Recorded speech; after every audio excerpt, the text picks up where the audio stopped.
জানা নাই। Social manner, কোথায় কি করতে হয়, কিভাবে কি করতে হয়, আমরা এগুলো জানি না। মানুষের সামনে কিভাবে কথা বলতে হয়, হাই আসলে এটাকে ঢেকে রাখতে হয়, কারো মুখের সামনে হাঁচি দেওয়া যায় না, মানুষের সামনে নাক খোঁচানো যায় না, এরকম অনেক সোশ্যাল ম্যানার আছে, আমরা জানি না, আমরা খেয়ালও করি না। আল্লাহর হাবিব সাল্লাল্লাহু আলাইহি ওয়াসাল্লাম ধরে ধরে এই উম্মাকে সোশ্যাল ম্যানার শিখিয়েছেন, এমনকি ছোট্টদেরকে। আল্লাহর হাবিব সাল্লাল্লাহু আলাইহি ওয়াসাল্লামের কোলে এক ছোট্ট শিশু বসা। আল্লাহর হাবিব সাল্লাল্লাহু আলাইহি ওয়াসাল্লাম দাওয়াত খেতে গেলেন, এক ছোট্ট সাহাবী শিশু এসে আল্লাহ রাসূল সাল্লাল্লাহু আলাইহি ওয়াসাল্লামের কোলে বসলো। খাবার দেয়া হলো, ছোট্ট মানুষ বা হাত দিয়ে খাবার এইটা ধরে ওইটা ধরে ওইটা ধরে, আছে না এরকম? বাচ্চারা দেখবেন খেতে পারবে এতটুকু, নষ্ট করে এতগুলো, এইটা ধরে ওইটা নেয় ওইটা ফালায়। তো আল্লাহ রাসূল সাল্লাল্লাহু আলাইহি ওয়াসাল্লামের কোলে বসে ওই সাহাবা বা হাত দিয়ে এটা টানে ওইটা টানে এইটা ফালায়। আল্লাহ রাসূল সাল্লাল্লাহু আলাইহি ওয়াসাল্লাম বললেন, ইয়া গোলাম, এই পিচ্চি, এই বাচ্চা, সাম্মিল্লাহ, তুমি যে হাত দিয়ে খাবার টানতেছো বিসমিল্লাহ বলছো, আগে বিসমিল্লাহ বলো। কুল বিয়ামিনিক, ডান হাতে খাও, বিসমিল্লাহ বলো। কুল বিয়ামিনিক, ডান হাতে খাও। ওয়া কুল মিম্মা ইয়ালিক, তোমার সামনে যেটা আছে ওইটা খাও। এরকম টানা হিচড়ে করো না। ওই সাহাবী বলেন, এই যে তিনটা কথা, তিনটা গাইডলাইন আল্লাহর হাবিব সাল্লাল্লাহু আলাইহি ওয়াসাল্লাম খাওয়ার আগে আমাকে দিয়েছিলেন, আমি মরার আগ পর্যন্ত এই গাইডলাইনের বাইরে কোনোদিন খাই নাই, সবসময় এভাবে। তো বাচ্চাদেরকে শিখাবেন যে বিসমিল্লাহ বলো, ডান হাতে খাও, সামনে যেটা আছে ওইটা খাও।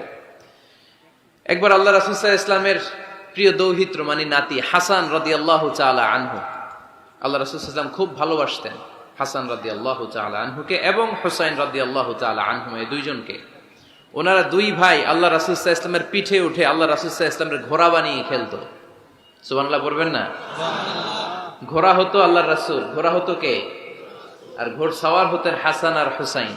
আল্লাহ রাসূল সাল্লাল্লাহু আলাইহি ওয়াসাল্লাম বাবরি চুল রাখতেন, লম্বা চুল, ঘোড়ার ঘাড়ে যেমনি রশি থাকে, হাসান হোসেন রাসূল সাল্লাল্লাহু আলাইহি ওয়াসাল্লামের চুলগুলোরে ধরে টেনে টেনে এরকম ঘোড়া ঘোড়া খেলতেন।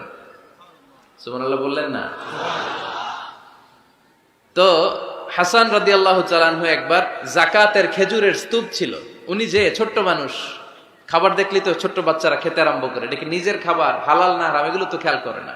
তো হাসান রাদিয়াল্লাহু তাআলা আনহু যাকাতের খেজুর নিয়ে খেতে আরম্ভ করলেন। আল্লাহ রাসূল সাল্লাল্লাহু আলাইহি ওয়াসাল্লাম এসে ওনার গলায় চেপে ধরলেন, চেপে জোর করে মুখ থেকে টেনে খেজুর বের করলেন আর বললেন, আন ইন্না লা নাকুলু সাদাকা, হাসান তুমি জানো না আমরা হাশিমি খানদানের লোক, আমরা আলে মুহাম্মদ, আমার বংশের কেউ কোনোদিন তার গলা দিয়ে যাকাতের কোনো সম্পদ ঢুকাতে পারবে না। খবরদার হাসান, খবরদার নাতি, ফেলে দাও। হাদিসে এসেছে ইখ ইখ, মানে আমরা যেটা ওয়াক ওয়াক বলি, গলার ভিতরে গেলে ওয়াক ওয়াক বলে থুতু ফেলি, রাসূল সাল্লাল্লাহু আলাইহি ওয়াসাল্লাম কিখ কিখ বলে গলায় চেপে মুখ থেকে টেনে সেই খেজুরটা বের করেছেন। বলেছেন, হাসান আমরা যাকাতের সাদাকার খেজুর খাই না, খবরদার হাসান কখনো যাকাতের খেজুর খাবে না। সুবহানাল্লাহ পড়ো। তো এইভাবে আল্লাহ রাসূল সাল্লাল্লাহু আলাইহি ওয়াসাল্লাম আমাদেরকে শিখিয়েছেন, অন্যায় দেখলে, ভুল দেখলে এটা বলতে হবে, কারণ আস-সাকিতু আনিল হাক্কি শাইতানুন আখরাস, অন্যায় দেখে যে চুপ থাকে ওটা মুমিন নয়, ওটা বোবা শয়তান। চিল্লায় বলেন ঠিক কি না? অন্যায় দেখলে রুখে দাঁড়ান, গর্জে উঠুন। আপনার আপন বোনের বয়সের একটা মেয়েকে কিছু বখাটে ছেলেরা টিজ করতেছে, আপনি দেখে চলে যান কেন? দাঁড়ান, আপনি জিজ্ঞেস করুন কি হয়েছে, মেয়েটাকে তোমরা ডিস্টার্ব করো কেন? আপনি দাঁড়ালে আরো কয়েকজন এসে দাঁড়াবে, ঠিক কিনা? কিন্তু একজনকে তো দাঁড়াইতে হবে, দাঁড়ানোর দরকার আছে না নাই? মনে রাখবেন, আধারে ভয় পেও না, আলো আছে আড়ালে, অন্ধকার পালিয়ে যাবে তুমি উঠে দাঁড়ালে। দাঁড়াতে হবে আপনাকে। অন্যায় রুখে দেন, অসঙ্গতি রুখে দেন, প্রতিবাদ করেন। সামাজিক যত ধরনের অন্যায় আছে, যৌতুক, সুদ, ঘুষ, দুর্নীতি, রুখে দেন। আমরা এগুলোর বিরুদ্ধে। আমরা দুর্নীতির পক্ষে না বিপক্ষে? সুদের পক্ষে না বিপক্ষে? যৌতুকের পক্ষে না বিপক্ষে? এগুলোর বিরুদ্ধে সামাজিক আন্দোলন গড়ে তুলুন, কথা বলেন। Raise your voice, raise your voice heart, কণ্ঠকে উঁচু করুন, প্রতিবাদ করুন, রুখে দাঁড়ান। আপনি দাঁড়ালে সোজা থাকবে বাংলাদেশ, আপনি বসে গেলে পথ হারাবে বাংলাদেশ। এজন্য সামাজিক অন্যায়কে রুখে দিতে হবে। আল্লাহর হাবিব সাল্লাল্লাহু আলাইহি ওয়াসাল্লাম যত জায়গায় সামাজিক অসঙ্গতি দেখেছেন, ধরে ধরে ঠিক করেছেন। কারো ভুল নাম দেখলে তিনি চেঞ্জ করে দিতেন। মক্কা থেকে মদিনায় যখন আল্লাহ রাসূল সাল্লাল্লাহু আলাইহি ওয়াসাল্লাম গেলেন, মদিনার আগের নাম ছিল ইয়াসরিব। মদিনার আগের নাম কি ছিল? ইয়াসরিব, ইয়াসরিব শব্দের অর্থ to take revenge from someone, প্রতিশোধ নেয়া। আল্লাহর হাবিব সাল্লাল্লাহু আলাইহি ওয়াসাল্লাম বললেন, আমি রাহমাতাল লিল আলামিন, আমি দয়ার নবী, মায়ার নবী, আর আমি যেই শহরে আসবো এই শহরের নাম প্রতিশোধের শহর। নেভার, কখনো হতে পারে না। আজকে থেকে এই শহরের নাম তওবা কিংবা তয়বা, মানে পবিত্র নগরী, মদিনাতুন নবী, নবীর শহর। আল্লাহ রাসূল সাল্লাল্লাহু আলাইহি ওয়াসাল্লাম ইয়াসরিব থেকে ওই শহরের নাম ওই দিনই মদিনা শহর বানায় দিলেন। এক সাহাবীকে জিজ্ঞেস করলেন, মাসমুক, নাম কি? বলে, আমার নাম হচ্ছে হাজান। হাজান মানে দুশ্চিন্তা, অ্যাংজাইটি, মানে যে সবসময় টেনশন করে। আল্লাহ রাসূল সাল্লাল্লাহু আলাইহি ওয়াসাল্লাম বলেন, এটা একটা নাম হলো মিয়া? টেনশন কি কারো নাম হয়? রাসূল সাল্লাল্লাহু আলাইহি ওয়াসাল্লাম বললেন, শোনো, তোমাকে একটা পরামর্শ দেই, এই টেনশন নাম বাদ দাও, তুমি হাজান নাম কেটে সাহাল নাম রাখো, সাহাল। এখন হাজান বলে, আমি ছোট্টবেলা থেকে সবাই আমারে চেনে হাজান নামে, এখন আমার নাম যে সাহাল, এটা আবার ঘোষণা দিতে হবে, দরকার নাই, আমার হাজান আছে, এটাই ভালো, টেনশন, সমস্যা নাই। ও এবার বাড়িতে চলে যাওয়ার পরে আল্লাহ সব টেনশন ওর মাথার উপরে চাপাইছে। ওর এই বিপদ, ওর ব্যবসায় মন্দা, ওর পেটে ব্যথা, ওর জ্বর, ওর অসুস্থতা, ওর ঘরে শান্তি নাই, একটার পর একটা টেনশন আরো বেড়ে গেছে। সবাই বলে হাজান, ওই যে রাসূল সাল্লাল্লাহু আলাইহি ওয়াসাল্লাম সুন্দর নাম দিয়েছিল ওইটা নেও না, এই জন্য টেনশন বাড়ছে। যাও রাসূল সাল্লাল্লাহু আলাইহি ওয়াসাল্লামের কাছে ক্ষমা চেয়ে নাম ফেরত করে নিয়ে আসো। হাজান এবার যে বলে, ইয়া রাসূলুল্লাহ, আমার হাজান নামের দরকার নাই, আপনি যেটা সাহাল দিয়েছিলেন ওইটাই ভালো। সাহাল শব্দের অর্থ সহজ। সাহাল মানে কি? ওই সাহাল রাদিয়াল্লাহু তাআলা আনহু বলে, আমি রাসূল সাল্লাল্লাহু আলাইহি ওয়াসাল্লামের কাছে ক্ষমা চেয়ে ওনার দেয়া নাম নিয়ে আসলাম, সাহাল। তারপর থেকে সবাই আমাকে ডাকে সাহাল। সাহাল মানে সহজ। আর ওই দিন থেকে মরার আগ পর্যন্ত আমার জীবনে আর কোনো টেনশন আসে নাই, সব কাজরে আল্লাহ সাহাল অর্থাৎ সহজ করে দিয়েছেন। পড়েন সুবহানাল্লাহ। এজন্য উঠে দাঁড়াতে হবে, রুখে দিতে হবে সব অন্যায়। রাজি আছেন তো? যে সূরা থেকে কথা শুনবো এটাকে বলে সামাজিক রীতিনীতির সূরা। আমাদেরকে আল্লাহ তাআলা সোশ্যাল এন্ড মোরাল কিছু গাইডলাইন দিয়েছেন, 10টা গাইডলাইন আল্লাহ তাআলা আমাদের জন্য এখানে ডেডিকেট করেছেন। এবং আমরা দেখব যে এই সমস্যাগুলোর কারণেই আমাদের সমাজে আজকে অশান্তি। কি করে একটা সমাজের শান্তি, শৃঙ্খলা, ভারসাম্য অক্ষুণ্ণ রাখা যায়, এ ব্যাপারে চমৎকার কিছু গাইডলাইন আল্লাহ এই সূরায় দিয়েছেন। আল্লাহ রাসূল সাল্লাল্লাহু আলাইহি ওয়াসাল্লামের 9 জন স্ত্রী এট এ টাইমে বেঁচে ছিল। মোট স্ত্রী 11 জন, দাসী 2 জন, সব মিলে 13 জন। আর এট এ টাইমে বেঁচে ছিল 9 জন। আল্লাহর হাবিব সাল্লাল্লাহু আলাইহি ওয়াসাল্লামের আলাদা কোনো ঘর ছিল না। 9 বিবিরে 9টা ঘর করে দিয়েছিলেন। এগুলোরই বলে হুজরা। সুবহানাল্লাহ পড়েন। তো উনি যখন ওখানে থাকতেন, মাঝে মাঝে দূর থেকে কিছু বেদুইন লোকেরা আসতো, যাদের মধ্যে সভ্যতা, ভব্যতা আসে নাই।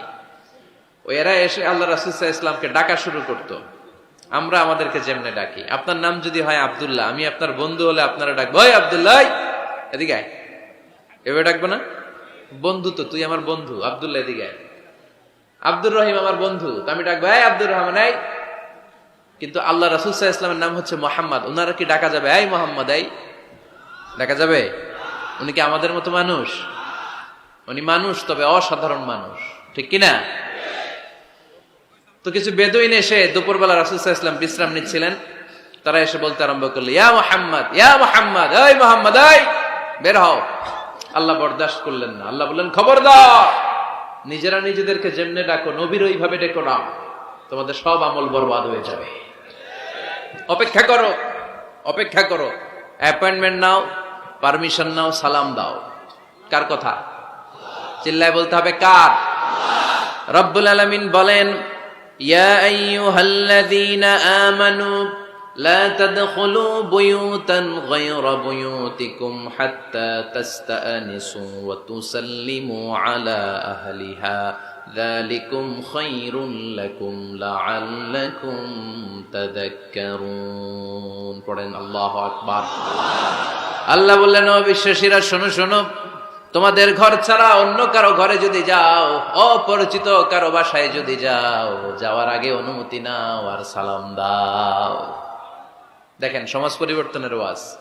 অনুমতি নিতে হবে, সালাম দিতে হবে, পারমিশন নিয়ে যাবেন, অ্যাপয়েন্টমেন্ট নিয়ে যাবেন। অনেকে এমপির বাসায় যেয়ে ভিড় করে, এমপিরে পায় না, রাগ দেখে, আরে আসছি, এমপি হয়েছে তো কি হয়েছে, পাওয়া যায় না সময় মতো। এমপিরও কাজ আছে না নাই? উনি তো আপনাদের জন্যই কাজ করেন, যে মিটিং গুলো করে আপনাদের জন্য, এই নির্বাচনী এলাকার জন্য করে, এগুলো বুঝতে হবে। অনেক ব্যস্ত মানুষ। হুজুরের বাসায় যে, এই হুজুর নামে না এখনো, এতক্ষণ ধরে বসে আছি, 2 কাপ চা দিয়ে বসায় রাখছে আমাদেরকে, এরকম অভিযোগ আছে না নাই? কিন্তু হুজুরও মানুষ, হুজুরের ঘুমানো লাগে, হুজুরের গোসল করা লাগে, হুজুরের বিশ্রাম লাগে, হুজুরের ফ্যামিলি আছে, হুজুরও অসুস্থ হয়, হুজুর রোবট না, ঠিক কিনা? এগুলো একটু বোঝার চেষ্টা করবেন, একটু আমলে নেবেন। এজন্য সুন্নাহ হচ্ছে কারো সাথে দেখা করার আগে অনুমতি নিয়ে যাওয়া। মোবাইল থাকলে ভাই বিকেলে একটু আসতে চাই, উনি যদি বলে হ্যাঁ আসেন, যাবেন, তাহলে 1 নাম্বার সুন্নাহ অ্যাপয়েন্টমেন্ট নেওয়া। 2 নাম্বার সুন্নাহ যে সালাম দেওয়া, অনুমতি চাওয়া। কারো ঘরে হুট করে দরজায় ধাক্কা মেরে ঢুকা যাবে? আগে কি দিবেন? আওয়াজ করে বলেন, আগে কি দিবেন? সালাম। তারপর আপনার নাম বলবেন। কি বলবেন? আল্লাহর হাবিব সাল্লাল্লাহু আলাইহি ওয়াসাল্লাম ওনার ঘরে বসা, এক সাহাবী এসে দরজার মধ্যে কাড়া নাড়লেন। আল্লাহর হাবিব সাল্লাল্লাহু আলাইহি ওয়াসাল্লাম বললেন, মান্দা, কে দরজায় কাড়া নাড়ে? সাহাবী বললেন, আনা, আমি। বিশ্বনবী বললেন, মান আনতা, তুমি কে? সাহাবী কয়, আনা আনা। আরে নবী, আমি। রাসূল সাল্লাল্লাহু আলাইহি ওয়াসাল্লাম, কিসের আনা আনা? নাম বলো মিয়া। আনা আনা কান্নাহু কারিহাহা। রাসূল সাল্লাল্লাহু আলাইহি ওয়াসাল্লাম ওর কথাটাই রিপিট করলেন। রাসূল সাল্লাল্লাহু আলাইহি ওয়াসাল্লাম জিজ্ঞেস করলেন, কে? বলে, আমি। আরে তুমি কে? সাহাবী বলে, হুজুর আমি। আল্লাহ রাসূল বলে, আমি। এটা কোনো নাম হইল? নাম বলো। আল্লাহ রাসূল সাল্লাল্লাহু আলাইহি ওয়াসাল্লাম রেগে গিয়ে 2 বার বললেন, আমি। তা আমি বললেন না, আবার নামটা বলবেন। আমি কোনো নাম হইল? তো সাহাবী বললেন, আমি। রাসূল সাল্লাল্লাহু আলাইহি ওয়াসাল্লাম বললেন, না, আমি তোমার নাম না, তোমার নাম বলবে। তাহলে কারোর সাথে দেখা করতে গেলে প্রথম কাজ হচ্ছে অ্যাপয়েন্টমেন্ট নেওয়া, 2 নাম্বার অনুমতি চাওয়া, দরজায় নক করে সালাম দেওয়া, আর নাম বলা। রাজি আছেন? অনুমতি ছাড়া কারো ঘরে ঢুকবেন না। এটা কি আপনাদের মনে থাকবে? এক সাহাবী বললেন, ইয়া রাসূলুল্লাহ, ইয়া হাবিবাল্লাহ, আমার ঘরে কেউ নাই, শুধু আমি থাকি আর আমার আম্মা থাকে। আস্তাযিনু আলা উম্মি, আমার মায়ের ঘরে যেতেও কি আমার অনুমতি লাগবে নাকি? আল্লাহর হাবিব বললেন, তুহিব্বু আন তারাহা উরিয়ানা, তুমি কি চাও নাকি তোমার মাকে তুমি উলঙ্গ দেখবে? সাহাবী বললেন, না, কশিন কালেও আমার মারে আমি উলঙ্গ দেখতে চাই না। আল্লাহর হাবিব সাল্লাল্লাহু আলাইহি ওয়াসাল্লাম বললেন, ইদান ইস্তাযিন আলাইহা, তাহলে তোমার মার ঘরে ঢোকার আগেও অনুমতি নিয়ে ঢুকবা। মায়ের ঘরে ঢোকার আগে অনুমতি নিয়ে ঢুকবা। সাহাবী বলে, আনা খাদিমুহা, রাসূল সাল্লাল্লাহু আলাইহি ওয়াসাল্লাম, আমি ছাড়া ওনার কেউ নাই, আমি তো ওনার খেদমত করি, আমার মার ঘরে ঢোকার আগে অনুমতি নেওয়া লাগবে? আল্লাহ রাসূল সাল্লাল্লাহু আলাইহি ওয়াসাল্লাম বললেন, হ্যাঁ, তোমার মায়ের ঘরে ঢোকার আগেও অনুমতি নেওয়া লাগবে। তাহলে মার ঘরে ঢোকার আগে যদি অনুমতি লাগে, বোনের ঘরে ঢোকার আগে তোর অনুমতির দরকার নেই? হ্যাঁ? ভাইয়ের ঘরে, ভাবির ঘরে ঢুকবেন? হ্যাঁ, অনুমতি নিয়ে ঢুকবেন না। খবরদার, কারো ঘরে ঢোকার আগে অনুমতি নিয়ে ঢুকবো আমরা। হুট করে আমরা অনেক সময় ঢুকে পড়ি।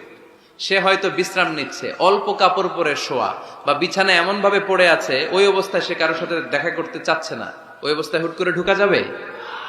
নক করেন, সালাম দেন, নাম বলেন, পারমিশন চান। এই সময়ের মধ্যে সে নিজেকে গুছিয়ে প্রিপেয়ার্ড হবে, আপনার সামনে আসার উপযোগী করে নেবে নিজেকে, ঠিক কিনা? দিস ইজ ইসলাম। আওয়াজ করে বলেন, দিস ইজ ইসলাম। এটাই ইসলাম। শুধু লম্বা দাড়ি রাখাই ইসলাম না, শুধু নামাজ পড়তে পড়তে কপালে দাগ ফেলানো ইসলাম না। কারো ঘরে ঢোকার আগে অনুমতি নিয়ে যাওয়ার নাম ইসলাম। কথা বুঝতে পেরেছেন? তাহলে কারো ঘরে ঢোকার আগে পারমিশন নিব, সালাম দিব। হুট করে আজ থেকে কারো ঘরে ঢুকবো না। ইনশাআল্লাহ পড়বেন না? রব্বুল আলামিন এই সূরাটা শুরু করলেন ঈমানদারদেরকে ডেকে। এই সূরার মধ্যে রব্বুল আলামিন 5 বার ঈমানদারদেরকে ডাক দিয়েছেন, আর একবার গোটা বিশ্বের সব মানুষদেরকে ডাক দিয়েছেন। পড়েন সুবহানাল্লাহ। আল্লাহ বললেন, ইয়া আইয়ুহাল্লাযীনা আমানু লা তুকদ্দিমু বাইনা ইয়াদাইল্লাহি ওয়া রাসূলিহি ওয়াত্তাকুল্লাহ ইন্নাল্লাহা সামিউন আলীম।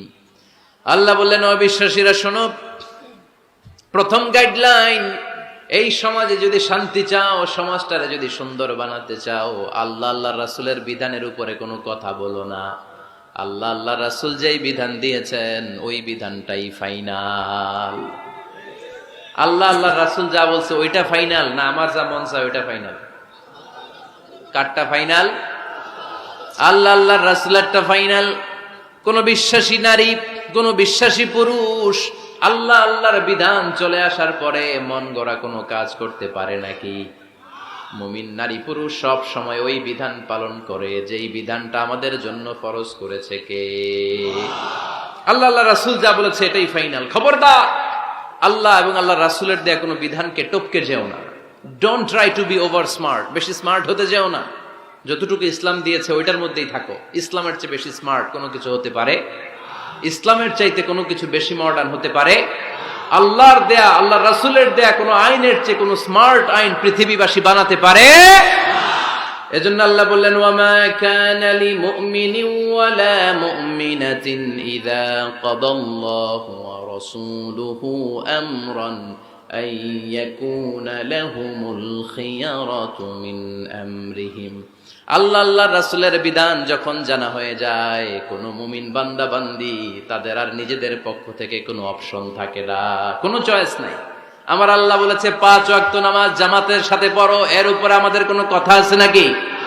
আল্লাহ নারীদেরকে বললেন হিজাব পরে রাস্তায় বের হও, এর উপরে কোনো কথা আছে নাকি? আল্লাহ বললেন সমাজের ফিনান্সিয়াল ট্রানজাকশন গুলো ব্যবসার মাধ্যমে হবে, কোনো সুদের কারবার চলবে না, এর উপরে মুমিনদের কোনো কথা আছে নাকি? আল্লাহ আল্লাহ রাসূল যেটা বলেছে ওইটাই ফাইনাল, ওইটাই সবচেয়ে শ্রেষ্ঠ। খেয়াল রাখবেন, এর চেয়ে বেশি শ্রেষ্ঠ হতে পারে? এক সাহাবী বললেন আমি সারা রাত তাহাজ্জুদ পড়ব, ঘুমাবো না। এক সাহাবী বলল আমি আর স্ত্রীদের কাছে যাব না। আরেক সাহাবী বলল সারা বছর আমি রোজা রাখবো, আমি কোনোদিন রোজা ভাঙবো না। আল্লাহ রাসূল সাল্লাল্লাহু আলাইহি ওয়াসাল্লাম রেগে গেলেন, কারণ আল্লাহ রাসূল সাল্লাল্লাহু কি এগুলো শিখাইছেন আমাদেরকে? সারা রাত তাহাজ্জুদ এগুলো শিখাইছে? সারা বছর রোজা শিখাইছে? স্ত্রীদের থেকে আলাদা দূরে দূরে থাকা এগুলো শিখাইছে? রাসূল সাল্লাল্লাহু আলাইহি ওয়াসাল্লাম রেগে গেলেন। দেখেন what a check and balance, ইসলাম কতটা ভারসাম্যপূর্ণ জীবন ব্যবস্থা। আল্লাহ রাসূল সাল্লাল্লাহু আলাইহি ওয়াসাল্লাম ডেকে বললেন, কার এত সাহস যে বলেছে সারা রাত তাহাজ্জুদ পড়বে? কই, আমি নবী তো সারা রাত তাহাজ্জুদ পড়ি না, আমি নবী তো তাহাজ্জুদ পড়ি আবার ঘুমাই, তো আমি ঘুমাইয়া আল্লাহর এত বড় প্রিয় বান্দা হতে পারি, তোমার সমস্যা কোথায়? আমি নবী হয়ে 11 জন স্ত্রীর সাথে মেলামেশা করতে পারি, তোমার মিশতে সমস্যা কোথায়? আমি নবী রোজা রাখি, আবার মাঝে মাঝে রোজা রাখি না, দিনের বেলা খাই, এভাবে মানতে তোমার সমস্যা কোথায়? ইন্নী লা আখশাকুম লিল্লাহি ওয়া আতকাকুম লাহু, আমি নবী সবার চাইতে বেশি আল্লাহরে চিনি, আমার নবীর চাইতে আল্লাহরে বেশি কেউ চিনে? আরে নবী তো আমাদেরকে আল্লাহকে চিনিয়ে দিয়েছে, চিল্লায় বলেন ঠিক কি না? আমার নবীর চাইতে কেউ বেশি বুজুর্গ হতে পারবে না, আমার রাসূলের চাইতে কেউ বেশি আল্লাহওয়ালা হতে পারবে? তার মানে রাসূল যতটুকু শিখিয়েছে অতটুকুই শ্রেষ্ঠ। এটা টপকিয়ে এটার উপর দিয়ে অ্যাডভান্স হয়ে সামনে যাওয়া যাবে? বেশি বোঝা যাবে না। খবরদার, রাসূল যেটা শিখিয়েছেন অতটুকুর মধ্যে থাকতে হবে, তাহলে কল্যাণ আর বরকত দিবে কে? মাগরিবের ফরজ নামাজ কয় রাকাত? কয় রাকাত? কেউ যদি বলে আমি অনেক বড় আল্লাহর ওলি, আমি 5 রাকাত করব সওয়াব বেশির জন্য, হ্যাঁ কি কয় হবে না? 5 রাকাত তো, সেজদা কয়েকটা বেশি আছে এটার মধ্যে, রুকু কয়েকটা বেশি, কষ্টও বেশি, হবে? কথা কয় না হবে? রমাদানের 30 দিন রোজা রাখা ফরজ, আপনি যদি বলেন না রমজানে না রেখে এটা আমি শাবান, জুলকাদ, জুলহজ 3 মাস টানা 90 দিন রেখে দিব, বেশি রাখবো আমি, হবে? হবে, কারণ বেশি বুঝছে। কারণ কি? আল্লাহ রাসূলের চাইতে বেশি বোঝা যাবে, আল্লাহ রাসূলের চাইতে বেশি বুজুর্গ সাজা যাবে। খবরদার, never be advanced from Allah and his রাসূল। আল্লাহ এবং আল্লাহ রাসূলের চাইতে আমরা অ্যাডভান্স হব না। আল্লাহ আল্লাহ রাসূল যা দিয়েছেন ওইটাই ফাইনাল। ওইটা কি ফাইনাল? আওয়াজ করে বলেন ওইটা কি? তাহলে সামাজিক সুখ সম্প্রীতির প্রধান মাধ্যম হচ্ছে আল্লাহ আল্লাহ রাসূল যা বলেছে এটাই আমরা মানবো, এর উপরে আমরা কোনো কথা বলতে চাই। এরপর আল্লাহ ইমানদারদেরকে আবার ডাক দিলেন, বললেন ইয়া আইয়ুহাল্লাযীনা আমানু লা তারফাউ আসওয়াতাকুম ফাওকা সাওতিন নবী, ও বিশ্বাসীরা খবরদার, আমার নবীর কণ্ঠের চাইতে তোমাদের কণ্ঠ বড় করো না। ঘোষণাটা কার? কারণ সাহাবারা আল্লাহ রাসূল সাল্লাল্লাহু আলাইহি ওয়াসাল্লামের চারদিকে এরকম ঘিরে বসে থাকতো, এজন্য সাহাবাদেরকে উদ্দেশ্য করে আল্লাহ বললেন আমার নবীর গলার সাউন্ড যতটুকু তোমাদের সাউন্ড থাকবে অতটুকু বা অতটুকুর চেয়ে কম, এর চেয়ে বড় হওয়া যাবে তাহলে বেয়াদবি হয়ে যাবে। তাহলে কি হয়ে যাবে? বনু তামিম গোত্রের নেতা কে হবে? আল্লাহর হাবিব সাল্লাল্লাহু আলাইহি ওয়াসাল্লাম পরামর্শ করছিলেন। আবু বকর রাদিয়াল্লাহু তাআলা আনহু বললেন আমার মনে হয় এই লোকটা হইলে ভালো হয়। ওমরে ফারুক বলে না, উনি না, আমার মতে এই লোকটা হইলে ভালো। সাইয়েদনা আবু বকর বললেন আরে না ওমর, তুমি বুঝো নাই, আমি যার কথা বলেছি সে হলে সবচেয়ে ভালো, তার মধ্যে নেতৃত্বের গুণ আছে। সাইয়েদনা ওমর ফারুক বলেন, না আপনি বোঝেন নাই, আপনার চেয়ে আমি ভালো বুঝছি, আমি যারে বলেছি সেই হবে নেতা। তর্ক আছে না নাই? এই তর্ক, কথার নাম কথা, কথার পিঠে কথা করতে করতে করতে করতে ওনাদের মধ্যে একটু ঝগড়ার একটা ভাব। বিশ্বনবী বসা, এই ঝগড়া করতে করতে সাউন্ড বড় হয়ে গেছে, এই উনি হবে, উনি বলে না উনি হবে। বিশ্বনবীর কণ্ঠের চাইতে কণ্ঠ উঁচু হয়ে গেল, আরশের উপর থেকে একটা ধমক দিলেন কে? আল্লাহ বললেন, খবরদার, লা তারফাউ আসওয়াতাকুম ফাওকা সাউতিন নবী, নবীর কণ্ঠের চাইতে কণ্ঠ উঁচু করো না। ওয়ালা তাজহারু লাহু বিল কওলি কাজহারি বা'দিকুম লিবা'দ আন তাহবাতা আমালুকুম ওয়া আনতুম লা তাশউরুন। নবীর কণ্ঠের চাইতে তোমাদের কণ্ঠ যদি উঁচু হয়ে যায়, তোমাদের সব নেক আমলগুলো আমি আল্লাহ বাতিল করে দেব। ধমকটা ছোট না বড়? ছোট না বড়? মনোযোগ আছে আপনাদের? যদি নবীর কণ্ঠের চাইতে তোমাদের কণ্ঠ বড় হয়, জীবনে যত ইবাদত করছো সব বাতিল, নামাজগুলা বাতিল, কাজে আসবে না। হজ করছো বাতিল, রোজা রেখেছো বাতিল, সব বাতিল। বেয়াদবি করেছো নবীর সাথে, চিল্লায় বলেন ঠিক কিনা? নবীর কণ্ঠের চাইতে নিচু হতে হবে কণ্ঠ। এই আয়াত আসার পরে সাহাবারা তো এমন ভয় পেলেন, এবার নবীর কাছেই কেউ আসে না। সুবহানাল্লাহ কইবেন না? ভয়ে আসে না, ভয়ে না জানি আমার কণ্ঠ আবার নবীর কণ্ঠের চাইতে উঁচু হয়ে যায়। ওমরে ফারুক রাদিয়াল্লাহু তাআলা আনহু ডানে ঘুরে বায়ে ঘুরে কাছে আসে না। আবু বকর রাদিয়াল্লাহু তাআলা আনহু ডানে ঘুরে বায়ে ঘুরে কাছে আসে না। আল্লাহর হাবিব ওমরে ফারুককে ডাক দিলেন, এই ওমর সামনে আসো, এদিকে আসো। ওমরে ফারুক আসলেন, কিন্তু ওমরে ফারুক এত আস্তে আস্তে কথা বলেন, বিশ্বনবী ওমরে ফারুকের কথা কানে শোনে না। সুবহানাল্লাহ নাই? এত আস্তে আস্তে ওমরে ফারুক কথা বলেন, বিশ্বনবী শুনতে পান না। ওমর কি বললা, একটু জোরে বলো না। ওমরে ফারুক একটু জোরে বললেন, তাও শুনেন না। বিশ্বনবী বললেন, আরেকটু সাউন্ড বড় করে বলো, আমি তো শুনি না, জোরে বলো। ভয়, কারণ কণ্ঠ যদি উঁচু হয়ে যায় আমার নবীর কণ্ঠের চাইতে, জীবনের সব ইবাদত শেষ। এজন্য কথা কওয়ার দরকার নাই, ইবাদত গুলো ঠিকঠাক আওয়াজ করে পড়তে হবে, আল্লাহু আকবার। তাহলে 2 নাম্বার গাইডলাইন, লা তারফাউ আসওয়াতাকুম ফাওকা সাউতিন নবী, নবীর কণ্ঠের চাইতে কণ্ঠ উঁচু করো না। আপনারা হজ উমরা করেছেন কে কে দেখি? মাশাআল্লাহ, হাত নামান। যারা আমরা করি নাই, আমরা আল্লাহর কাছে কামনা করি, আল্লাহ আমাদেরকেও তুমি যাওয়ার তৌফিক দাও। আমরাও যেন আমার নবীর কবরের সামনে দাঁড়িয়ে নবীরে সালাম করতে পারি, তৌফিক দাও। আমরাও যেন রাউদাতুম মিন রিয়াদিল জান্নাহ ঢুকে 2 রাকাত নামাজ পড়তে পারি, তৌফিক দাও। তোমার ঘরটা যেন তাওয়াফ করতে পারি, তৌফিক দাও। মক্কা মদিনার ঐতিহাসিক জায়গাগুলো যেন দেখে হৃদয়টাকে ঠান্ডা করতে পারি, আল্লাহ তৌফিক দাও। তো যারা গিয়েছেন তারা জানেন, মসজিদে নববীতে নামাজের পরে আপনারা যখন পূর্ব দিকে, প্রথম কাতারের পূর্ব দিকে সবাই লাইন ধরে যেতে যেতে প্রথমে বাম দিকে পড়ে রাউদাতুম মিন রিয়াদিল জান্নাহ, জান্নাতের বাগান সমূহ থেকে একটা বাগান। পুরো মসজিদে নববীর কার্পেটের এক কালার, ওই রাউদাতুম মিন রিয়াদিল জান্নাহর কার্পেটের আরেক কালার। আল্লাহ রাসূল সাল্লাল্লাহু আলাইহি ওয়াসাল্লামের ঘর আর মিম্বার এতটুকু জায়গাকে অন্য কালারের কার্পেট দেয়া হয়েছে। এটা দুনিয়ার বুকে জান্নাতের টুকরার মধ্যে থেকে একটা টুকরা। কোন সুবহানাল্লাহ। হাজিরা খুব ভিড় করে ওইখানে নামাজ পড়ার জন্য। এটা বাম দিকে পাবেন। এরপরে যেতে যেতে কিছু দূর যাওয়ার পরেই বাঁ দিকে পাবেন বিশ্বনবী সাল্লাল্লাহু আলাইহি ওয়াসাল্লামের কবর, আল কবর আশ শরীফ। আমার নবী এখানে শুয়ে আছে। যেই নবীর কথা আজীবন ওয়াজে শুনলেন, যেই নবীরে নামাজের তাশাহুদে বসে সালাতু সালাম পড়ে শোনান, যে নবীর জন্য দেহের তাজা রক্ত আমরা বিলিয়ে দিতে রাজি, ওই নবীর কবরের সামনে যে যখন দাঁড়াবেন আর ভাববেন আমার আর নবীর থেকে ব্যবধান 5-6 হাত, এইখানে আমার নবী শুয়ে আছে, এইখানে আমি, আপনি কি ধৈর্য ধারণ করতে পারবেন? কথা বলেন, নিজেকে সামলে রাখতে পারবেন? আমার নবীর কোন উম্মত প্রথম যখন উমরা করতে যায়, হজ করতে যায়, নবীর কবরের সামনে দাঁড়িয়ে নিজেকে সামলে রাখতে পারে না, চিৎকার দিয়ে কান্না আসে, চোখ দিয়ে ধা ধা করে অশ্রু ঝরে।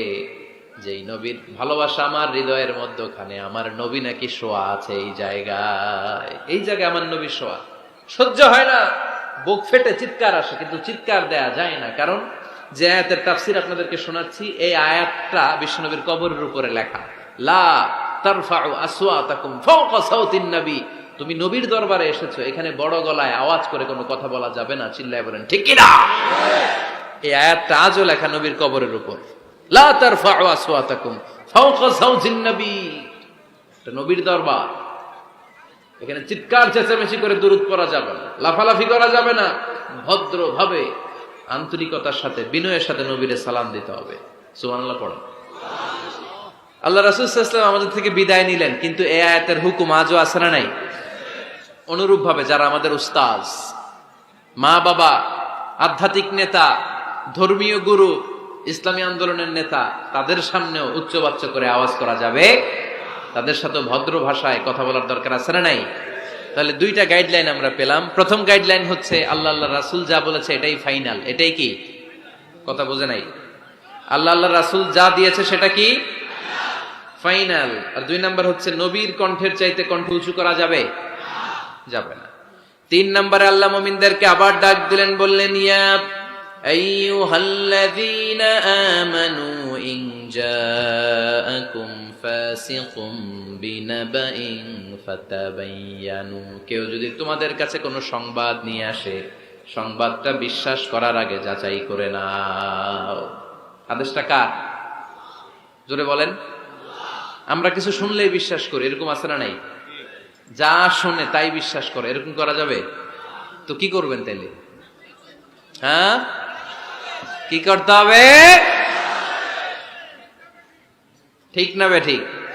হ্যাঁ, ঘটনাটা ঠিক না বেঠিক এটা আমাদেরকে যাচাই করতে হবে। You have to justify the news, you have to verify the report. Whatever you found in social media or Facebook, don't share. Think twice before you share, man. Share করার আগে দুইবার ভাববেন যে শেয়ার করব কি করব না। একটা কিছু পাইলে শেয়ার মেরে দেয়, সে দিচ্ছে শেয়ার, তার বন্ধু দেয় শেয়ার, পুরা ফেসবুকের মধ্যে মারামারি আছে না নাই? আসলে এরকম কিছু ঘটেই নাই, আছে না নাই? খবরদার, আমরা খুব খুব বেশি পছন্দ করি এই রুমর, গুজব ছড়ানোর জন্য বাংলাদেশের পৃথিবীতে 1 নাম্বার। আমাদের চেয়ে কেউ বেশি গুজব ছড়াতে পারে? আমরা কি গুজব মানব? গুজব এটারে আজকে আমরা নো বলে দিব। নো। কি বলবেন? এত আস্তে? গুজবকে আমরা কি বলবো? নো। গুজবে কান দিবেন না। প্রায় দেখবেন সোশ্যাল মিডিয়াতে অমুক নেতার গোপন ভিডিও ফাঁস। তো অমুক নেতার গোপন ভিডিও ফাঁস হয়েছে, আপনার কি সমস্যা? আপনার এত ভালো লাগে কেন? আপনার ভিডিও তো কয়দিন পরে ফাঁস হবে, তখন আপনি কি করবেন? এই সমস্ত আজে বাজে কাজে যাবেন না। অমুক নেতার কি ফাঁস হয়েছে, কি গোপন ভিডিও, কি স্ক্যান্ডাল, এগুলো নিয়ে কখনো মুমিনদের মাথা ব্যথা থাকতে পারে? মুমিন চাইলেই যে কোনো জিনিস শেয়ার দিতে পারে না। আপনি লা ইলাহা পড়েছেন, এই লা ইলাহা যেন তেন কোনো বাণী নয়। এই লা ইলাহার ঘোষণা দিয়ে যে মুমিন হয়, তার হাতগুলো আল্লাহর কাছে একেবারে সারেন্ডার, তার জিহ্বাটা সারেন্ডার, তার চোখগুলো সারেন্ডার, তার কানগুলো সারেন্ডার। সে চাইলেই মন যা চায় তা করতে পারে না, ঠিক কি না? আপনার কান দিয়ে যা শুনতে মন চায় শুনতে পারবেন? কেন পারেন না? কারণ আপনি মুমিন, ঠিক কি না? চোখ দিয়ে যা দেখতে মন চায় দেখা যায়। যেন কানে শুনি সদা তোমার কালাম, এ খোদা চোখে যেন দেখি শুধু কোরআনের আয়াত। শোনো আমার মুনাজাত, শোনো শোনো ইয়া ইলাহি আমার মুনাজাত, শোনো আমার মুনাজাত। পড়েন আমিন। তাহলে ফাতাবায়ানু, নিউজ একটা শুনলেই আমরা শেয়ার দিব না ভাই, আমরা একটু চেক করব, ক্রস চেক, ডাবল চেক, নির্ভরযোগ্য তথ্যসূত্র তালাশ করব যে আসলে এই ঘটনাটা ঘটছে কিনা। 100% যখন আপনি confirm, then you may share in Facebook, that's not a big deal. দেন শেয়ার দেন, জনসচেতনতার জন্য শেয়ার দেন, সমস্যা নাই। কিন্তু না জেনে শেয়ার দেওয়া যাবে? কথা বলেন। আল্লাহ রাসূল সাল্লাল্লাহু আলাইহি ওয়াসাল্লামের জীবনে এরকম একটা ঘটনা ঘটেছিল। হারিস বিন মিরার রাদিয়াল্লাহু তাআলা আনহু বনুল মুস্তালিকের যুদ্ধে জেতার পরে হারিস বিন মিরারকে বিশ্বনবী দায়িত্ব দিলেন যে হারিস বিন মিরার, তুমি এই এলাকার নেতা, কি করতে হবে আমাদের? বিশ্বনবী বললেন নামাজ পড়বা, রমাদানের রোজা রাখবা, যাকাত আদায় করবা। মিরার বলে তাহলে যাকাত নেন। বিশ্বনবী বললেন না, 1 বছর পূর্ণ হওয়ার পরে যাকাত দিতে হয়। যাকাত কয় বছর পর পর? যাকাত প্রতিদিন দেয়া লাগে। হালানিল হাউল, 1 বছর যখন হবে আমি আমার সাহাবী পাঠাবো মদিনা থেকে, তখন দিয়ে দিও। বিশ্বনবী চলে গেলেন। 1 বছর পরে এক সাহাবীকে রেডি করলেন, জাকাতের সম্পদ নিয়ে আসো বনুল মুস্তালাকের পক্ষ থেকে। ওই সাহাবীর নাম হচ্ছে আলী ওয়ালিদ ইবনে উকবা। বিশ্বনবী ডেকে বললেন, ওয়ালিদ যাও, 1 বছর সময় অতিক্রান্ত হয়েছে, বনুল মুস্তালাকের লোকদের যত জাকাতের সম্পদ জমা হয়েছে নিয়ে আসো। সাইয়েদনা ওয়ালিদ ইবনে উকবা যখন সম্পদ আনার জন্য বের হলেন, ওইদিকে বনুল মুস্তালাকের লোকেরা শুনতে পেল বিশ্বনবীর পাঠানো সাহাবী উনাদের এলাকায় শুভাগমন করবে। ওই সাহাবীকে লাল গাড়িচার সংবর্ধনা দেওয়ার জন্য সেনাবাহিনী সহ পুরো এলাকা থেকে সব সৈন্যবাহিনী সহ তারা মরুভূমির মধ্যে এসে দাঁড়িয়ে রয়েছে। সুবহানাল্লাহ পড়ে। নবীর সাহাবীর আগমন হবে, নবীর সাহাবীর শুভাগমন। উনি এসে আমাদের এলাকার জাকাতের টাকা কালেকশন করে নিয়ে যাবে, ওনাকে সংবর্ধনা দিব, বের হও। তলোয়ার নিয়ে, ঘোড়া নিয়ে, গার্ড দিয়ে আমরা দাঁড়িয়ে থাকি। তো মরুভূমিতে সবাই দাঁড়ায় আছে। আল ওয়ালিদ ইবনে উকবা মদিনা থেকে বিশাল রাস্তা পাড়ি দিয়ে যখন বনুল মুস্তালাকের এলাকার কাছাকাছি দূর থেকে দেখে তলোয়ার নিয়ে লোকজন দাঁড়ায় আছে। কি নিয়ে দাঁড়ায় আছে? উনি ভাবছে আমারে মারার জন্য দাঁড়ায় আছে। উনি মনে মনে ভাবলেন, বিশ্বনবী পাঠালেন জাকাত নেয়ার জন্য, জাকাত পরে নিব, আগে জান সামলাই। কারণ এলাকার লোকেরা সব তলোয়ার নিয়ে সেনাবাহিনী সহ দাঁড়ানো। আসলে কথাটা কি ঠিক? মারার জন্য দাঁড়ায় আছে কি জন্য? সম্মান দেওয়ার জন্য, ওয়েলকামিং রিসেপশন দেওয়ার জন্য। উনি ভাবলেন আমারে কচু কাটা করবো, এক কাজ করি, ওদিকে না যে অ্যাবাউট টার্ন, উল্টা ঘুরি। যেই চিন্তা ওই কাজ। সাহাবী আল ওয়ালিদ ইবনে উকবা উল্টা ঘুরে গেলেন, মন্দ ধারণা নিয়ে ফিরে যেয়ে বিশ্বনবীরে বললেন, নবী আপনি আমার মায়ের খাওয়ার জন্য পাঠাইছিলেন, জাকাত আনার জন্য পাঠিয়েছেন, কিন্তু তারা জাকাত তো দিবেই না, আমারে হত্যার জন্য তলোয়ার নিয়ে দাঁড়িয়েছিল গো নবী। কথা কি সত্য? উনি ভুল বুঝতে পারছেন, উনি ভুল বুঝেছেন। না বুঝে ভুল কথায় বিশ্বনবীর কাছে প্রচার করে দিলেন। আল্লাহর হাবিব সাল্লাল্লাহু আলাইহি ওয়াসাল্লাম সহজ সরল মনা নবী, সাহাবী তো আর মিথ্যা বলবেন না। বিশ্বনবী বিশ্বাস করলেন। বিশ্বাস করে খালিদ ইবনে ওয়ালিদের নেতৃত্বে 1000 সৈন্যের অভিযান পাঠালেন। বললেন, যাও, যে দেখো ঘটনা কি, ঘটনা সত্য হলে অভিযান চালাও। আল্লাহ বলেন, নবী অভিযান পরে চালায়েন, একটু থামেন। ফাতাবায়ানু ইন জাআকুম ফাসিকুম বিনাবাইন ফাতাবায়ানু। নবী ওয়ালিদ এসে আপনার কাছে দেই তথ্য প্রচার করেছে, তথ্যটা সঠিক নয়, আগে যাচাই করেন, তারপরে অ্যাকশনে যান। ঠিক কি না? আমরা ডাইরেক্ট অ্যাকশন মারি। আমরা কি করি? Action, action, direct action. সত্য না মিথ্যা ধার ধারি না। আল্লাহ বললেন, নবী অভিযান চালাবেন না। ওয়ালিদ যেই কথা আপনারে বলেছে এই কথাটা সত্য নয়। আন তুসিবু কওমান বিজাহালাতিন ফাতুসবিহু আলা মা ফাআলতুম নাদিবিন। আপনি যদি ওই মুসলমানদের এলাকায় না জেনে অভিযান পাঠান, এই অভিযানে যদি কেউ মারা যায়, প্রত্যেকটা মৃত্যুর দায়ভার কিন্তু আপনার কাঁধেই বর্তাবে গো নবী। ঠিক কি না?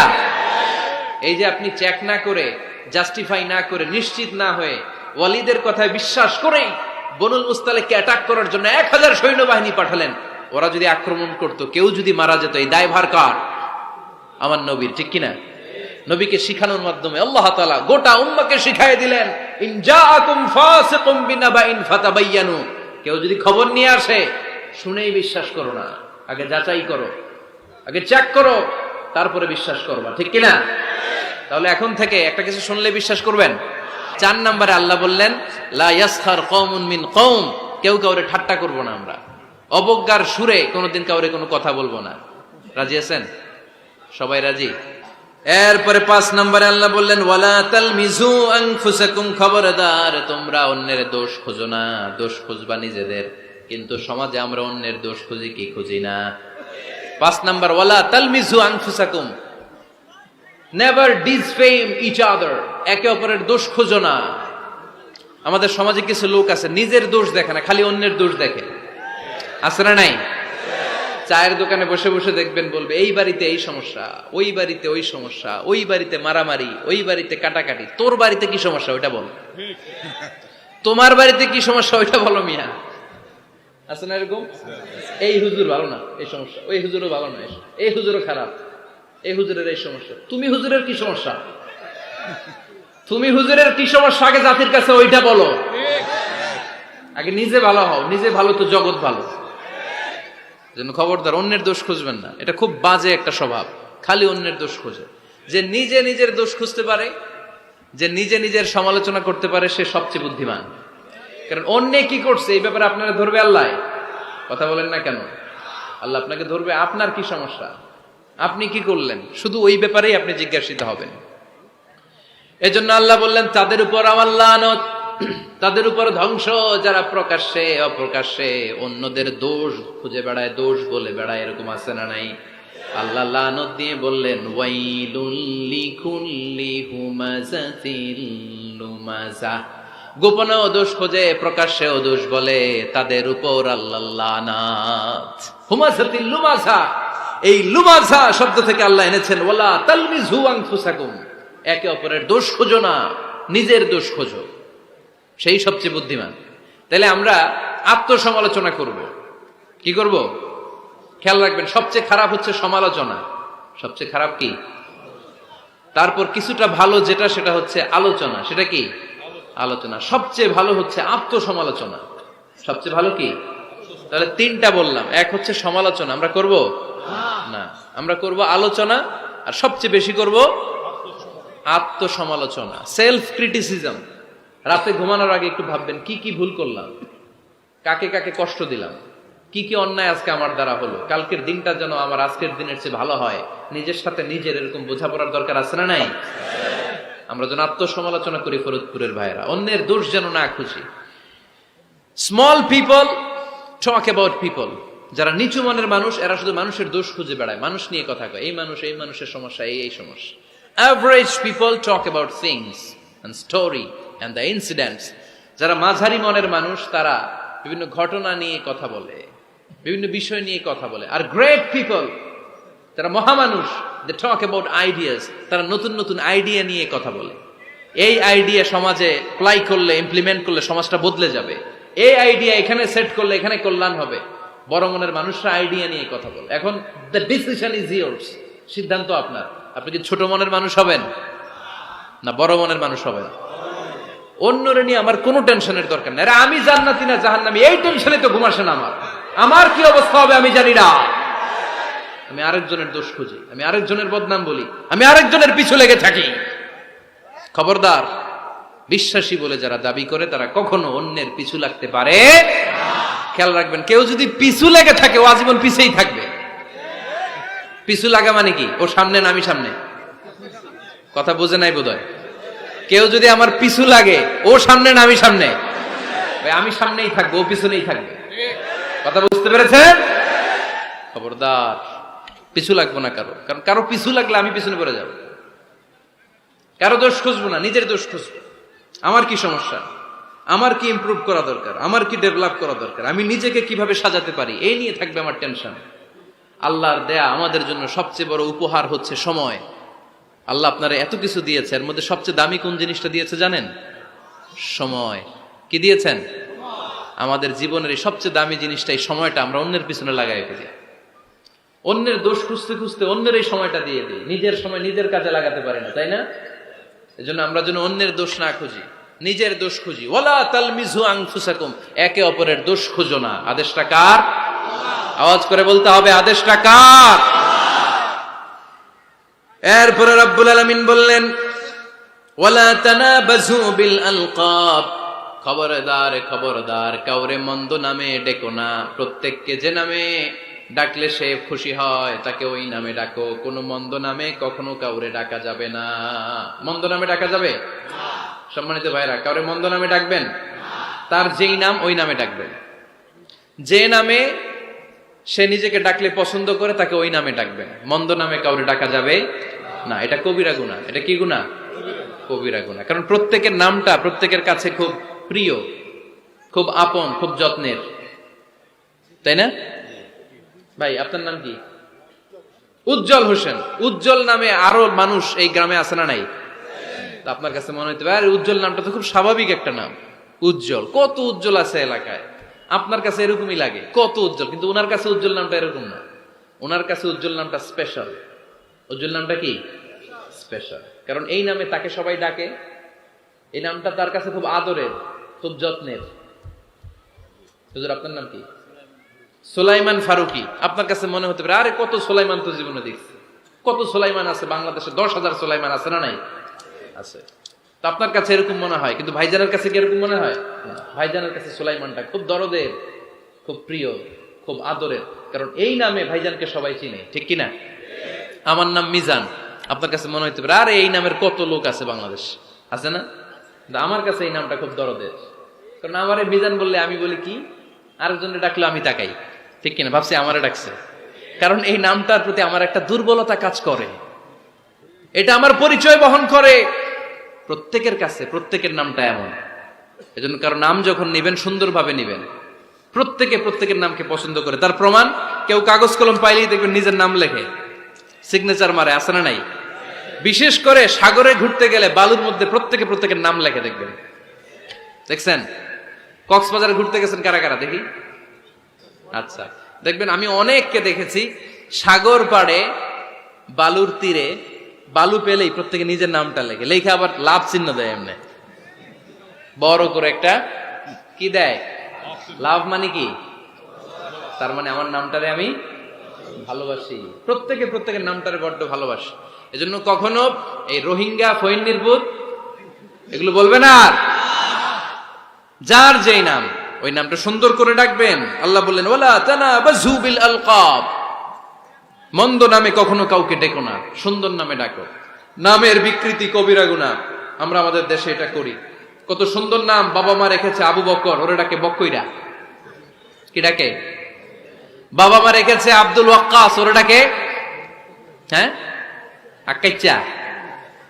এটা হইল? এগুলো করবেন আল্লাহর নামের সাথে মিলায়। কি সুন্দর নাম, আব্দুল কুদ্দুস, ওরে কি ডাকে? হ্যাঁ, আজকে থেকে আর ডাকবেন? ডাকবেন আর? তাহলে আমরা প্রত্যেকে সুন্দর নামে ডাকতে রাজি আছি না নাই?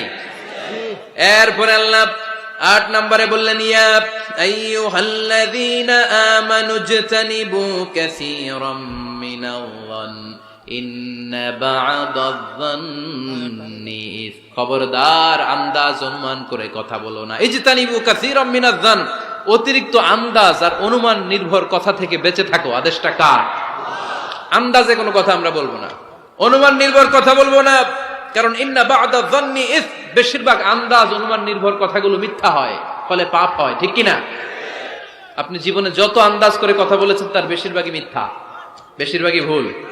তাহলে আন্দাজ অনুমান নির্ভর কথা কোনো মুমিন বলতে পারে? খবরদার, আন্দাজ অনুমান নির্ভর কোনো কথা আমরা বলবো না। আল্লাহর হাবিব সাল্লাল্লাহু আলাইহি ওয়াসাল্লাম বলেছেন ইয়াকুম ওয়ায-যান ফা ইন্নায-যান্না আকযাবুল হাদিস, তোমরা ধারণা করা থেকে, অনুমান নির্ভর, আন্দাজ নির্ভর কথা থেকে বেঁচে থাকো, কেননা আন্দাজ নির্ভর কথাগুলো হচ্ছে মহাপাপ। আন্দাজে কথা বলা যাবে?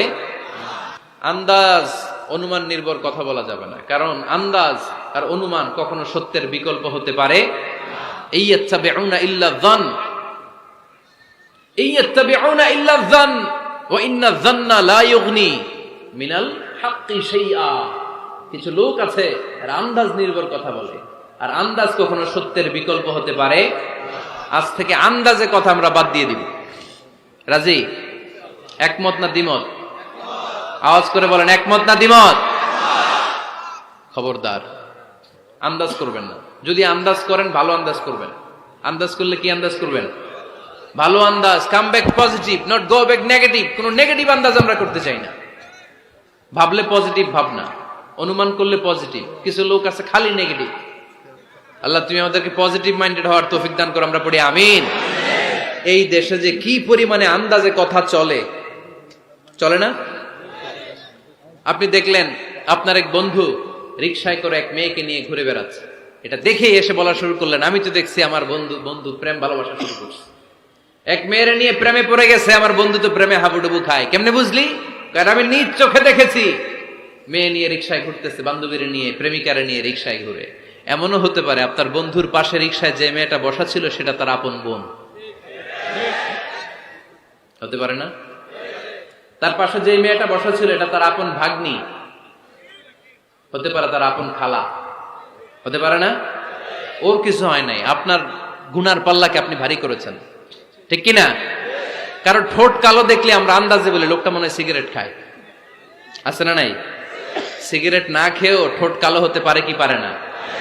বিয়ের পরে যদি কেউ হুন্ডা কিনে, বিয়ের পরে যদি হুন্ডা কিনে, কিসের হুন্ডা? এই দেখছেন আন্দাজে মেরে দিছে যৌতুক। তো ও যখন হুন্ডা পাইছে বা কিনছে বা কোত্থেকে আনছে, কত টাকা খরচ করে কিনলো, কেমনে আনলো, কিস্তিতে আনলো না সরাসরি আনলো, মাথার ঘাম পায়ে ফেনে আনলো না বন্দুকটা চালাইতেছে, জানেন আপনি? তো এগুলো ধারণা করেন কেন? আন্দাজে ধারণা করেন কেন? আজকে থেকে আন্দাজের গোষ্ঠী কিলাই আমরা। আন্দাজে কথা বলা যাবে, খবরদার। ইজতানিবু কাসীরাম মিনাজ-যন। ভাই, এগুলো করে আমরা আমাদের সমাজটারে জাহান্নামের টুকরা বানিয়ে দিয়েছি। আর কত? আর না, অনেক হয়েছে, এবার থামেন, স্টপ, থিংক টুয়াইস। একটু ভাবেন কি বলছি আমি। প্রতিটা কথার জবাবদিহিতা সেদিন চাইবে কে? আল্লাহ। এজন্য 8 নম্বরে বললেন আন্দাজে কথা বলো না। 9 নম্বরে আল্লাহ বললেন ওয়ালা তাজাসসু, গোয়েন্দাগিরি করো না। গোয়েন্দাগিরি আছে না নাই?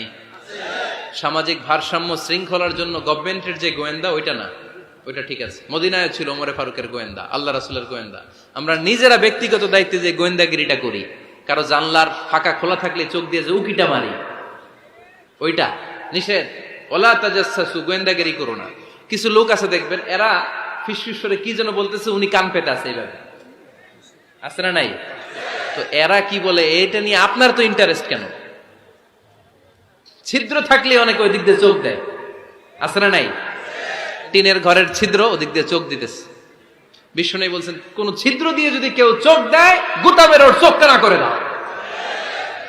বাংলাদেশে যদি দেন, এই দেশে বিচার হইতে পারে যে কেন চোখ কানা করলেন। কিন্তু মদিনার সমাজে কেউ অন্যায় ভাবে কারো ঘরের ছিদ্র দিয়ে চোখ দেওয়ার কারণে যে চোখ গুতা মেরে চোখ নষ্ট করে দেয়া হয়, তার জন্য কোনো বিচার নাই।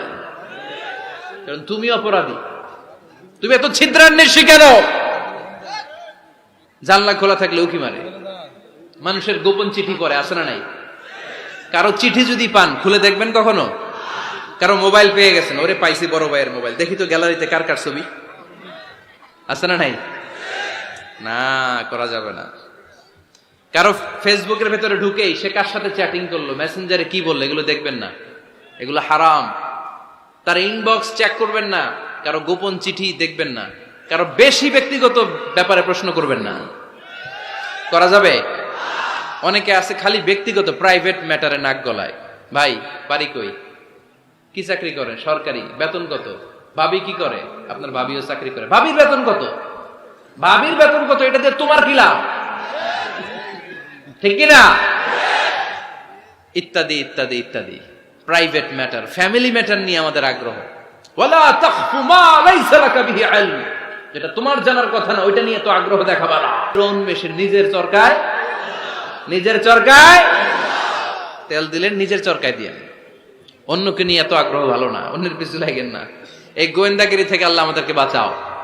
মানুষের প্রাইভেট ম্যাটার নিয়ে যেন আমাদের কিউরিসিটি না থাকে। Everyone has a privacy, a private own space, and no one should interfere someone own space, কারণ নিজের স্পেসে যে ইন্টারফেয়ার করা এটা হারাম। সব শেষে আল্লাহ বললেন ওয়ালা ইয়াগতাব বা'দুকুম বা'দা আইয়ুহিব্বু আহাদুকুম আন ইয়াকুলা লাহমা আখিহি মাইতান ফাকারিহতুম। খবরদার, একে অপরের গীবত করো না। গীবত আছে, এটা একটা মহামারী। গীবত হচ্ছে মহামারী, বাংলাদেশের জাতীয় রোগ। আমি নাম দিয়েছি বাংলাদেশের জাতীয় শারীরিক রোগের নাম হচ্ছে ডায়াবেটিক্স, ঠিক কিনা?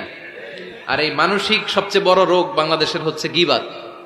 এটা হুজুর থেকে আরম্ভ করে, আলেম থেকে শুরু করে, সাধারণ মানুষ থেকে শুরু করে, নেতা নেত্রী থেকে শুরু করে 17 কোটি মানুষ খুব মজা পায়, রসগোল্লার চেয়ে মজা। আহা, আপনার ইবাদত গুলো দিয়ে দিচ্ছেন সব আরেকজনকে। যার ব্যাপারে আপনি গীবত করতেছেন, আপনার হজ কষ্ট করে মিনায় ধাক্কাধাক্কি করে যে হজটা করছেন, ধাক্কাধাক্কি করে হাজরা আসওয়াদের চুমুটা দিয়েছেন, আরাফাতের ময়দানে চোখের পানি যে কান্নাটা করেছেন, এই সব সবগুলো আপনি তার আমলনামায় তুলে দিয়েছেন। তার ব্যাপারে গীবত করে, চগলখুরি করে, তার কথা আরেকজনের কাছে লাগিয়ে, ওর কথা আরেকজনের কাছে লাগিয়ে, এই যে সমাজে গিরিঙ্গি লাগালেন আপনি, এই যে সামাজিক ভারসাম্য রক্ষা করলেন, আপনার সব ইবাদতগুলো আল্লাহ ভাগ করে ওদের আমলনামায় তুলে দিয়েছে। খবরদার, মরা ভাইয়ের গোশত খাওয়ার চেয়ে বড় অপরাধ। এই দেশে হালাল সিস্টেমে অনেকে গীবত করে এইভাবে। আমি আপনাদেরকে দেখাই, কথা শুরু করবে এইভাবে। কি যে অবস্থা সমাজের, বলাও যায় না, বললে তো গীবত হয়ে যায়। না বলেও পারি না, তাই না? এরকম বলে না অনেকে? বললে তো কি হয়ে যায়? হ্যাঁ, বললে যদি গীবত হয়ে যায় তাহলে স্টপ। এতটুকু যেহেতু বুঝেন যে বললে গীবত হয়ে যায়, তখন স্টপ। আওয়াজ করে বলেন, তখন স্টপ। মেরাজ রজনীতে বিশ্বনবী দেখলেন রিজালান, কিছু লোক, লাহুম আজফারুন মিন নুহাস, তামা দিয়ে তৈরি আঙ্গুল, এই আঙ্গুলগুলো দিয়ে তারা ইয়াখদাশুনা উজুহাহুম ওয়া সুদুরাহুম, নিজেদের লোহার আঙ্গুল দিয়ে, তামার আঙ্গুল দিয়ে নিজের গালের গোশত, নিজের বুকের গোশতগুলো টেনে টেনে ছিঁড়ে ছিঁড়ে খাচ্ছে। বিশ্বনবী বললেন, জিব্রাইল, মানহুম ইয়া জিব্রাইল, ও জিব্রাইল আমাকে তুমি বলো এরা কারা? সাইয়েদনা জিব্রাইল বললেন, হুম আহলুল গীবাতি মিন উম্মতিক, আপনার উম্মতের মধ্যে যারা দুনিয়ার বুকে গীবত করত, এই লোকগুলো হলো তারা। চায়ের দোকানে এগুলো খুব চলে, এর কথা ওর কানে, ওর কথা এর কানে, এরকম একটা গিরিঙ্গি লাগায়, আছে না নাই? এগুলো করবেন? গীবত কাকে বলে? যিকরুকা আখাকা বিমা ইয়াকরাহ, সহিহ হাদিস।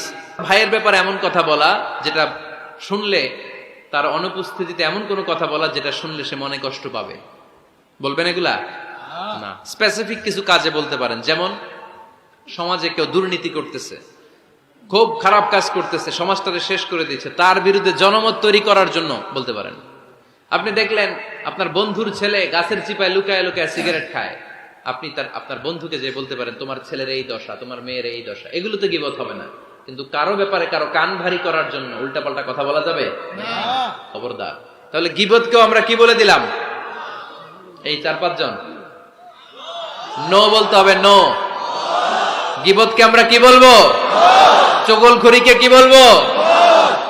এগুলোর সাথে মুসলমানদের কোনো সম্পর্ক আছে? 5 বার মুমিনদেরকে ডাক দিয়ে সব শেষে আল্লাহ গোটা বিশ্বের সবাইকে ডাক দিয়ে বললেন, ইয়া আইয়ুহান নাসু ইন্না খালাকনাকুম মিন যাকারিন ওয়া উনসা ওয়া জাআলনাকুম শুউবান ওয়া ক্বাবাইলা লিতাআরাফু ইন্না আকরামাকুম ইনদাল্লাহি আতকাকুম। পড়েন আল্লাহু আকবার। আল্লাহ বললেন, ও দুনিয়ার মানুষেরা শোনো শোনো, এতক্ষণ আমাদেরকে ডাক দিতেছিলেন, এতক্ষণ মুমিনদেরকে ডেকে ডেকে আল্লাহ বলছিলেন, ও বিশ্বাসীরা শোনো শোনো। এতে আল্লাহ ডেকে বললেন, ও গোটা দুনিয়ার মানবকুল শোনো শোনো, তোমাদের সবাইকে আমি এক নারী এক পুরুষ থেকে তৈরি করেছি। কয়জন নারী, কয়জন পুরুষ? ওই পুরুষটার নাম, নারীটার নাম। তাহলে আমাদের গোড়া এক, এই মানব সভ্যতার গোড়া একটা, শিকড় এক জায়গায়, ঠিক কিনা? সেই হিসাবে কোনো না কোনো ভাবে আমরা কেউ না কারো আত্মীয়, কোনো না কোনো ভাবে কেউ না কারো ভাই, ঠিক কিনা? যদি আপনি হিন্দু হন তারপরও আমার ভাই, কারণ আপনার বাবার নাম, হিন্দুর বাবার নাম আদম, খ্রিস্টানের বাবার নাম, নাস্তিকের বাবার নাম, আমরা যারা মুমিন আমাদের বাবার নাম, সবার বাবা এক, সবার বাবা এক, সবার মা এক, কোনো বিভেদ নাই। বিভেদের দেয়াল আমরা গেঁথেছি, বিভেদের প্রাচীর আমরা তৈরি করেছি, আমরা বানিয়েছি ধনী গরিব এটা 2 দল, এটা আল্লাহ বানাইছে। আমরা বানিয়েছি সাদা কালো 2 দল, শ্বেতাঙ্গ কৃষ্ণাঙ্গ 2 দল। আমরা বানিয়েছি আরব অনারব, আমরা বানিয়েছি পয়সাওয়ালা গরিব। আল্লাহর কাছে কোনো পার্থক্য আছে? আল্লাহ বললেন, ধনী বলো গরিব বলো, রাজা বলো ফকির বলো, সাদা বলো কালো বলো, আমি আল্লাহর দরবারে পার্থক্য নাই। আমি আল্লাহর কাছে যদি কেউ সেরা হতে চায়, তার অন্তরে লাগবে তাকওয়া, মানে আল্লাহর ভয়। যাদের হৃদয়ে আছে আল্লাহর ভয়, তারা কবু পথ ভুলে যায় না। আল্লাহর প্রেম ছাড়া এই দুনিয়ায় কারো কাছে কোনো কিছু চাই না। রাতের আধারে যারা সেজদাতে রয়, 2 চোখের শ্রুতে নদী যেন বয়। ছলনার হাতছানি যতই আসুক, পেছনে ফিরেও সে তাকায় না। যাদের হৃদয়ে আছে আল্লাহর ভয়, তারা কবু পথ ভুলে যায় না, ঠিক কি না? এজন্য আল্লাহর ভয়, তাকওয়া, আল্লাহর ভয় যদি অন্তরে থাকে, সেই আল্লাহর কাছে সেরা। এছাড়া আল্লাহর কাছে কারো কোনো আলাদা মাতব্বরি নাই, ঠিক কিনা? তার প্রমাণ আমরা যখন নামাজে দাঁড়াই, এলাকার সবচেয়ে ধনীটাও দাঁড়ায়, তার পাশে রিক্সাওয়ালাও দাঁড়ায়। আমরা যখন নামাজে দাঁড়াই, মালয়েশিয়াতে মাহাথির মোহাম্মদ যখন দাঁড়ায়, তার পাশে আমিও দাঁড়াই। আমরা যখন নামাজে দাঁড়াই, প্রেসিডেন্ট যখন দাঁড়ায়, তার পাশে কুলিওয়ালা, ঠেলাওয়ালা, রিক্সাওয়ালাও দাঁড়ায়। আমরা যখন নামাজের কাতারে দাঁড়াই, ধবধবে সাদা লোকটা যেমনি দাঁড়ায়, কুৎসিত কালো লোকটাও আমার ভাই, আমার পাশে আল্লাহর জন্য নামাজে দাঁড়ায়। এজন্য কোনো পার্থক্য নাই, পার্থক্য আমরা বানিয়েছি। আমাদের কোরআন কয়টা? প্রভু কয়জন? তাহলে পার্থক্য করেন কেন? আমাদের নবী কয়জন? কাবা কয়টা? তাহলে পার্থক্য করলেন কেন? আমাদের প্রভু এক নবীর উম্মত, জীবন বিধানে কইশি বাণী কোরআন। তবে কেন এক নও হে মুসলমান, এক হও করি আহ্বান। এই আহ্বানের সাথে সবাই একমত। বাইতুল্লাহ এক, মদিনা শরীফ এক, উহুদ পাহাড় এক, বদরের মাঠে একটা তো জীবন আর মরণ যে একটাই, একসাথে মিলে মিশে একটাই প্রাণ। তবে কেন এক নও হে মুসলমান, এক হও করি আহ্বান, ঠিক কিনা? আমরা এক হতে চাই, আমরা বিচ্ছিন্ন থাকতে চাই না, কাদা ছোড়াছুরি করতে চাই না, আমরা মিলে যেতে চাই। মিলতে চান? মিলতে চান? মনে রাখবেন প্রিয় ভাইয়েরা, যদি আমরা একা থাকি তখন আমরা ব্যক্তি। খেয়াল করে শুনুন, যদি আমরা একা থাকি তখন আমরা ব্যক্তি, যখন আমরা সবাই মিলি তখন আমরা শক্তি। এজন্য ঐক্যের কোনো বিকল্প নাই, ভ্রাতৃত্বের কোনো বিকল্প নাই, আমাদের মাঝে কোনো ভেদাভেদ নাই, আমরা সবাই এক, আমাদের রব একজন। চিল্লায় বলেন ঠিক কিনা? এজন্য এই বিভেদের দেয়াল, বিভেদের প্রাচীরকে ভেঙে গুড়িয়ে দেন, ঐক্যের পথে যেন আমরা হাঁটি, আমরা যেন কাদা ছোড়াছুরি না করি। আর সামাজিক ভারসাম্য, সুখ, সমৃদ্ধি এগুলোকে অটুট রাখার জন্য আল্লাহ যে সামাজিক 10টা মোরাল এন্ড এথিক্যাল গাইডলাইন দিয়েছেন, এগুলো যেন আমরা মেনে চলতে পারি। রাজি আছেন সবাই? 10টা গাইডলাইনের উপর আমল করা যাবে না? তাহলে আমরা আল্লাহ রাসূলের কথাকে ফাইনাল বলে মানব, নবীর উপরে আমাদের কথা নাই। কোন তথ্য শুনলেই এটা সত্য হোক আর মিথ্যা হোক, আমরা ফেসবুকে শেয়ার দিয়ে দিব কালকে থেকে। হ্যাঁ, কি করব? যাচাই। কারো আকৃতি গঠন নিয়ে আমরা তুচ্ছ জ্ঞান করব না।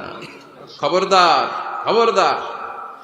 কারো দোষ খুঁজবো না, মন্দ নামে কাউরে ডাকবো না, আন্দাজে কোনো কথা বলবো না, আমরা গোয়েন্দাগিরি করব না, অন্যের গোপন বিষয় নিয়ে ঘাটাঘাটি করব না, গীবত করব না, আমরা নিজের দোষ খুঁজবো। রাজি আছেন সবাই? রাজি? আল্লাহ আমাদের কথাগুলো বুঝার ও আমল করার তৌফিক দান করেন। আমরা সবাই পড়ি আমিন।